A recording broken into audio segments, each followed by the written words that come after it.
Blood Enquiries, New Zealand, England, cliffhanger, Lords. Mal asks, should we England supporters dare to dream? Now, I'm a neutral, so I'm out on this one. What say you, Mr. Miller? Well, I say 30, 40 years of intense England watching means I generally lace every single match with a soupçon of gloom. So yeah, I strongly advise going in with absolutely no expectations and enjoying it if it happens, and just accepting that if it doesn't, it's one win in 18 and, well, at least there's signs, eh? You can't say you haven't been entertained, right?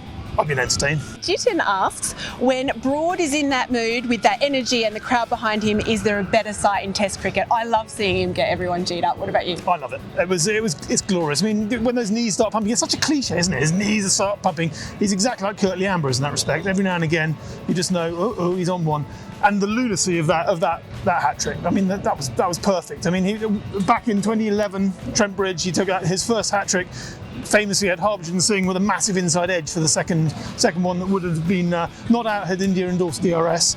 This one was even sillier than that one, and even sillier than the second one, which he didn't even know he took. So wonderful scenes. Team hat trick, but hat trick all the same. Ronald D. Sampson asks, bizarre run out first ball when batting, a wicket off for no ball when bowling, and then limping off due to injury. It's been quite the day for Colin de Grandhomme, hasn't it? He has had a bit of a dirty day. It's been grim. I mean, I was trying to think, has anyone ever had a worse day of Test cricket? Now, Neil Harvey, when Jim Laker took his 19 wickets in 1956 at Old Trafford, Neil Harvey managed to get a pair in the space of 2 hours on that day. So that was pretty grim. To cock up the key wicket, injure yourself and get out in the dumbest way I've ever seen this summer, which, you know, there's been a fair few dumb dismissals. Quite a hat trick. Yeah, it was bizarre. It was bizarre, that dismissal. Vineet asks, Crawley again goes outside edging the ball. How long will England persist with him? I mean, look, he got 43 in the first innings, so England sees something in him. This is the new beginnings for England, a blank slate for England. He leaves the first test of summer with 50 runs in the match. It's something. Former England bowler who lives up in the press box, he insists that Crawley is a classic example of a guy who spent too much of his upbringing on bowling machines with buckets of balls where you can drive with impunity at everything and nick off all the time. It doesn't really matter because there's always another ball. It doesn't quite work like that out in Test cricket, but I guess he'll learn. I think signs are they're going to pick and stick with him. The Hill asks, surely Harry Brook is now in the second test for Pope or Bairstow. Now, you marvelled that Brook was overlooked for this test, did you not, in the lead-up?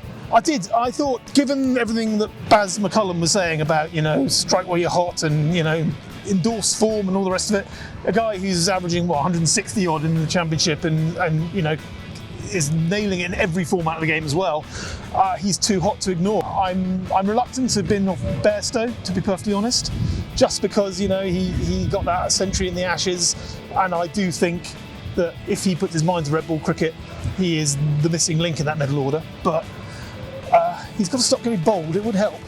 And I think too early for Pope too, right? This is his first match at number 3. You can't sort of bin him after one match, you know, on this evidence, you know, he hasn't set the world alight, but it's only one match, right? It is only one match, but I mean, you know, if England wants to imbue him with confidence, they probably haven't done that this test. Lena wants to know, how long till we start to see BM, Brendan McCullum, influence come through in the English side, and how come Stokes was chosen as captain?